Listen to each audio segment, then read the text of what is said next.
Is there advice you can give about, you mentioned Israel, Palestine, the Middle East, taking on a few conversations on that topic? Is there hope for that part of the world?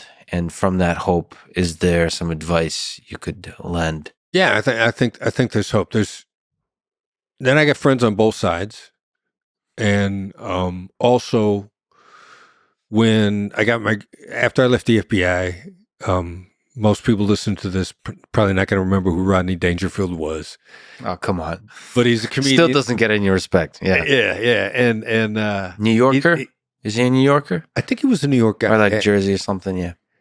Yeah, and he did a movie a long time ago called Back to School. He went back to school. As an old guy back to school. So I went back to school after I left the FBI. I did get a master's at Harvard Kennedy. And that's where, I'm running across people on both sides of that. Mm-hmm. And when they could talk, they said, let's start from the premise that both sides want a better life for our kids, which is this version that I was telling you earlier from Tom Girardi. Let's pick a point in the future that we're both happy with. And they found that they could talk. All right, so it might not be better for us. How do we make it better for our kids? And that's where the hope derives from, because I think both sides ultimately want it to be better for their kids, which is why they still engage in interactions, and which is why I think the leadership, regardless of how compromised they might be on either side, there are few straight players in the game in the Middle East, or anywhere for that matter. But they want a better future for their kids. You get people to agree that you want a better future for your kids, and then you start talking about, well, how do we work our way back from that? And then, all right, so we got a mutual point in the future. The Israeli-Palestinian negotiations are also, for me, interesting, because you mentioned Clubhouse about almost 2 years ago now, when Israel was shelling Gaza. They hit the UPI office. They were they got fed up with the rocket attacks from Hamas. And of course, Hamas is putting rockets in the UPI office or the AP office, whichever press office it was there. How's that office going to be there otherwise? Hamas is running a show. You're not going to run that office unless you let them store weapons there. That's just part of the game. And where are they going to storm in specially designated ammunition dumps? No, they're going to put them in schools. They're going to put them in hospitals. They're going to put them in all the places that when Israel hits them, they're going to look really bad. So after a while, Israel gets fed up and they start shelling Gaza, and they're hitting these places. A friend of mine, Nicole Benham, is hosting rooms on Clubhouse, and she says, you got to come on. The vitriol is killing me. These are all turning into screaming matches. Nobody's talking to anybody. I said, all right, cool. We'll go on. We'll do it and watch. We won't have a single argument. We'll invite people on from both sides. There was one rule. Before you started to describe what you thought of the other side, you had to say, before I disagree with you, here's what I think your position is. And you got to continue to state the other side's position until they agree that you've gotten it. Now, what happened? No agreement and no arguments. That was what we were really going for. We wanted to show that people on both sides, in one of their emotional time frames, if your only requirement was you had to state the other side's position first, nobody got out of control. Did it work? That's exactly what happened.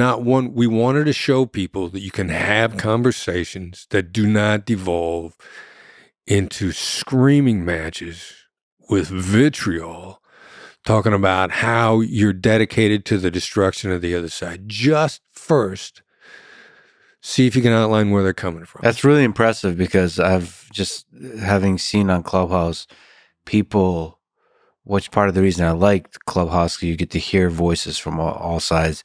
They were emotionally intense. Right.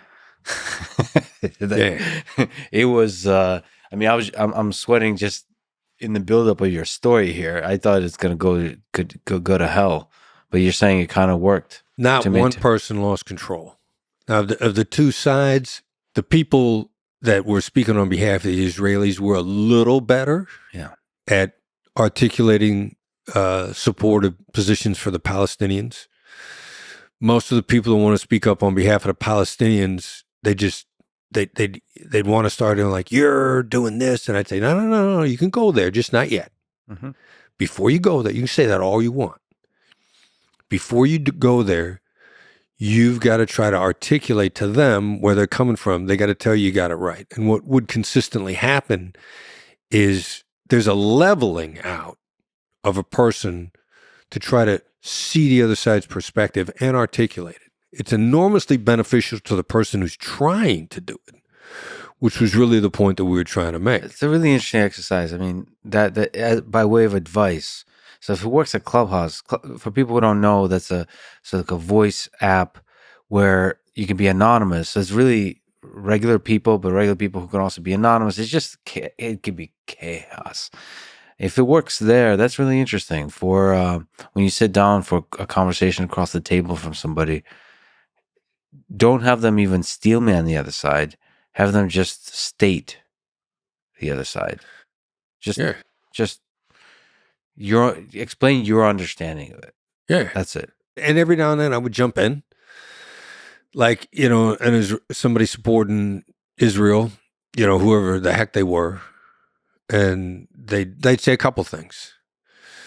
And the Palestinian guy would be like, or gal, or supportive of them, would say, you missed some stuff. And I'd say, let me jump in. First of all, I know what the Nakba is. The Nakba is a catastrophe. Mm-hmm. That's the day Israel was born. For the rest of the world, it's the birth of Israel. For you, it's the Nakba. I said, you've got members of your family that are still walking around carrying keys to the front door of the house they abandoned. And they'd be like, yeah. And I'd say, you feel bad that, in point of fact, that in World War II,